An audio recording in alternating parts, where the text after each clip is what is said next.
Thank you. I must say I'm very impressed with the way Mary pronounced my name. I couldn't have said it better myself.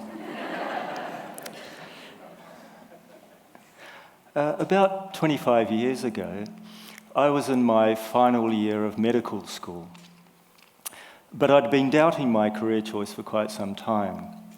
Then one day I went to take blood from a sweet little old lady, struck an artery instead of a vein. I still don't know how I did that.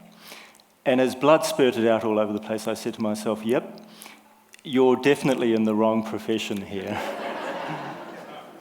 So in the interest of all concerned, I dropped out and became a yogi instead.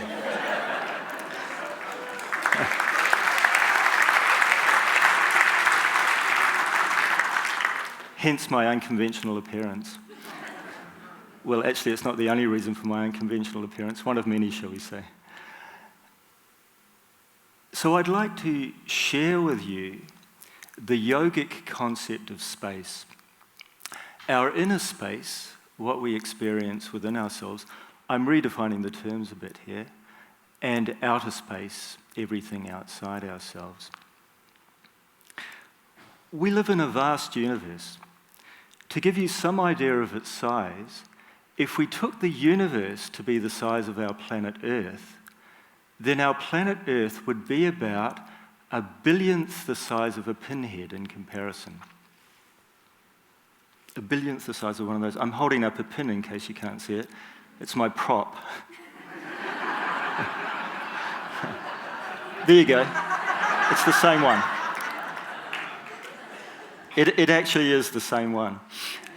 1/1000th the size of one of those compared to one of those. By the way, 1/1000th the size of a pinhead is about 1/1000th the size of a grain of sand, or about the average size of an atom. So take your pick. In any case, the idea is that it's really, really, really small compared to the size of the universe. So does that help put it in perspective?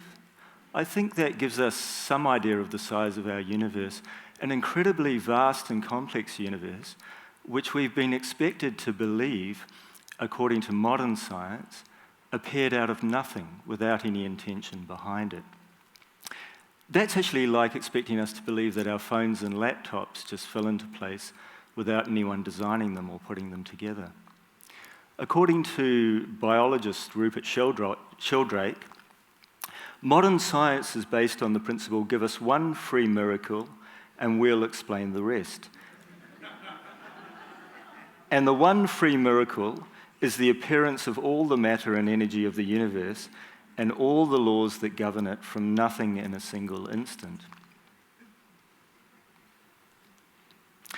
But modern science is just now coming around to the conclusions held by yogic science for millennia, to an explanation of our universe that's going to take our understanding to a whole new level.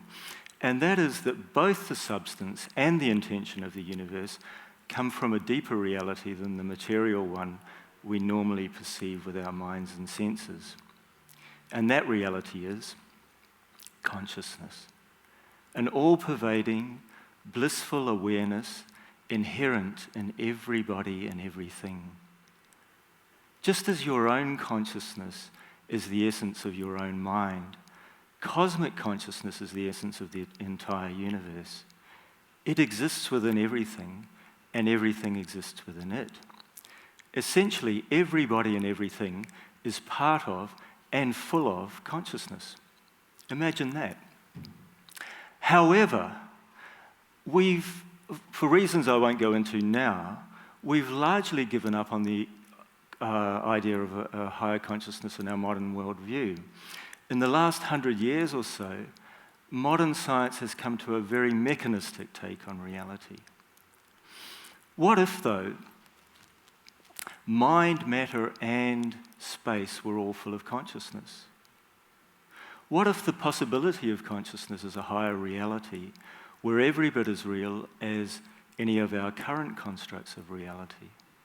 And what if it could give us, if only we were open to it, some very real advantages in understanding our world and where we fit into it, compared to some very serious disadvantages of a materialist worldview. In a materialist worldview of an arbitrary, mechanistic, unfeeling universe, there's every reason to feel alienated, lonely, fearful, and depressed. And if we don't feel it ourselves, we all too often see it in others and in the malaise of our society. Materialism doesn't engender optimism in people or society. On the other hand, in a blissfully conscious universe, there's every reason to feel inherently connected to people and to the world, to feel loved, hopeful, happy, and at peace with oneself and others. In the words of my guru, Sri Sri Anandamurti, you are never alone or helpless. The force that guides the stars guides you too. So rather than trying to validate a worldview which makes us sad and fearful of the future, I believe we should be trying to validate a worldview which gives us fulfillment and hope for the future, not just as individuals, but as a society. The benefits of a conscious worldview are immense, and it's potentially no less valid than any of our constructs of material reality. This is not just wishful thinking. In fact, the essence of the universe as consciousness is just as valid a premise as the essence of the universe as matter. The only difference is that one can be sensed and the other can't. We can perceive matter with our minds and with scientific measurement, but we can only experience consciousness internally. We must find it within ourselves. There was once a Sufi mystic called Nasruddin. I actually stayed in his hometown in Turkey for a few days once. And there are many stories about how he used to teach in eccentric and humorous ways. One of those stories goes that he'd lost the key to his house and that he was looking for it one night outside under a street lamp. A passerby asked him what he was doing. "I'm looking for the key to my house." "Where did you lose it?" she asked. "Somewhere inside my house." Then naturally she said, "Well, if you lost it inside your house, why are you looking for it outside?" "Because it's dark inside," he replied. We need to look for what we're looking for in the right place, even if it's hard to look for it there. It's easy to look outside, not so easy to look within. According to yogic teachings, consciousness lies within, and so we must look for it there. But here's the catch, not intellectually. It's not something we can comprehend with the mind. Take the case of a light bulb, for example. A light bulb is capable of shining light on the room around it, but not on the power which illuminates it. In the same way, we're capable of comprehending the world around us, but not the consciousness which animates us. It's beyond the normal functioning of the mind, beyond words, beyond even thought itself. The core of our being is not something that can even be spoken about, let alone thought of. I think we're all familiar with this saying by Descartes, "I think, therefore I am." But this is what yogic philosophy says: when I stop thinking, then I really am. Just because we can't think of something, just because we can't prove something scientifically, doesn't mean it's not there. We can't prove a mother's love for her child, but that doesn't mean it's not there. It's a matter of the heart. And matters of the heart can't be fathomed by the mind. So material science can never get to the heart of what it really means to be human. We can only validate the essence of our existence through the deepest internal experience of awareness within us. Well, about now you might be thinking that this is all a bit airy-fairy and new age. Even I'm starting to think it listening to myself. So I want to give you a few brief examples of scientists that have also acknowledged the likelihood of consciousness as a higher reality. There aren't many of them, but those that there are quite distinguished. I won't spend too much time on this. In fact, I'll try to finish before I begin. Max Planck, the father of quantum theory, considered consciousness as fundamental. I regard matter as derivative from consciousness. We cannot get behind consciousness. Everything that we talk about, everything that we regard as existing, postulates consciousness. This from the pioneer of quantum theory. A bit later, the physicist James Jeans wrote, "The stream of knowledge is heading towards a non-mechanical reality. The universe begins to look more like a great thought than like a great machine." And I'd better throw in something from Einstein here, just to give it a bit more oomph. The most beautiful and profound emotion we can experience is the sensation of the mystical. It is at the root of all true science. That deeply emotional conviction of the presence of a superior reasoning power, which is revealed in the incomprehensible universe, is my idea of God. Finally, I want to give you an example of a contemporary scientist who actually experienced high consciousness firsthand. Dr. Eben Alexander is a neuroscientist who had, like many of his colleagues, bought into the idea that the brain creates its own consciousness. Then, quite ironically, he contracted a very rare brain infection, which put him in a coma for a week, during which he experienced a heightened and enlightened state of awareness, despite the fact that he was clinically brain dead at the time. He said, "During my 7 days of coma, I not only remained fully conscious, but journeyed to a stunning world of beauty and peace and unconditional love. I underwent the most staggering experience of my life, my consciousness traveling to another level." Dr. Alexander is now on a mission to convince the brain science community to, as he puts it, graduate from kindergarten and move on from the idea that the brain creates its own reality. Now, fortunately for you and I, apart from examples such as these, there just so happens to be a systematic and scientific method of validating consciousness personally in our everyday lives. And I think you won't be surprised to hear me say that that's going to be meditation. Meditation is intuitional science, where consciousness is substantiated by purely first-hand internal experience. Through meditation, it's entirely possible to experience higher consciousness as every bit as real as you and I sitting in this room right now.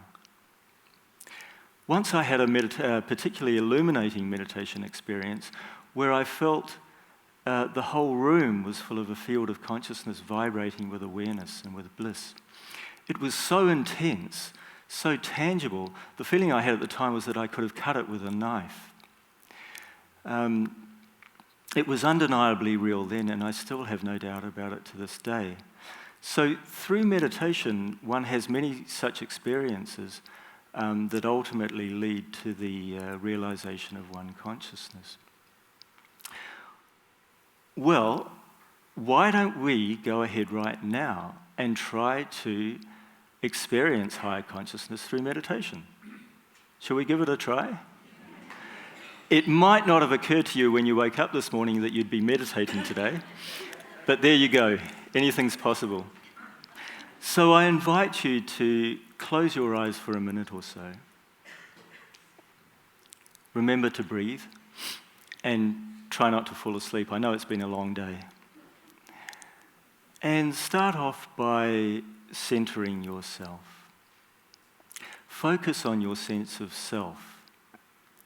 Feel the center of yourself.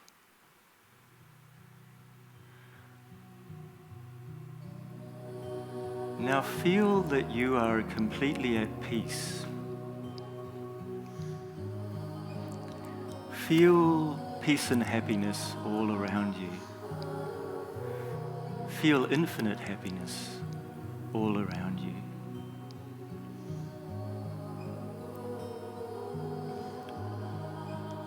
Now feel that you are merging into that infinite happiness. Feel that your own sense of awareness is merging into the infinite awareness around you. Feel that your own consciousness is merging into the infinite consciousness all around you. Feel yourself becoming one with it. Feel that you are one with it. Feel that you are it. And continue like that for a few more seconds.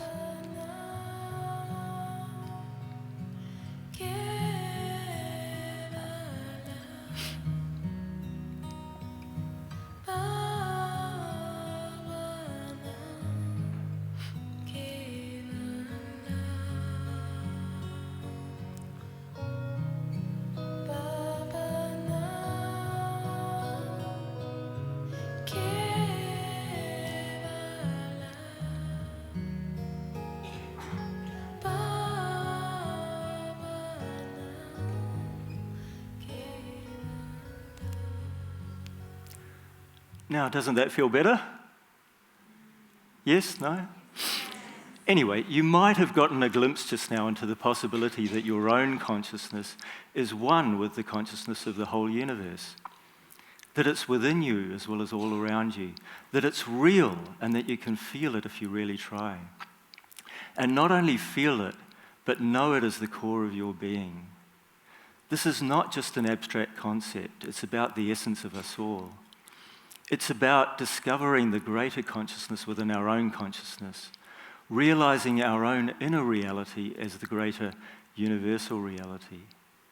And the more we expand our sense of reality, our sense of being, the more connected we feel to all beings. The happier we are, the less fearful, the less lonely, because we realize that all is a part of us and that we are a part of all. The inner quest facilitates the embracing of all within ourselves, all people, animals, plants, the planet, people, animals, and plants on other planets, yes, it's a no-brainer, the whole universe. What I like to say is that just as the world becomes a smaller place with the development of communication and transport technology, so will the universe become a smaller place with the development of meditation technology.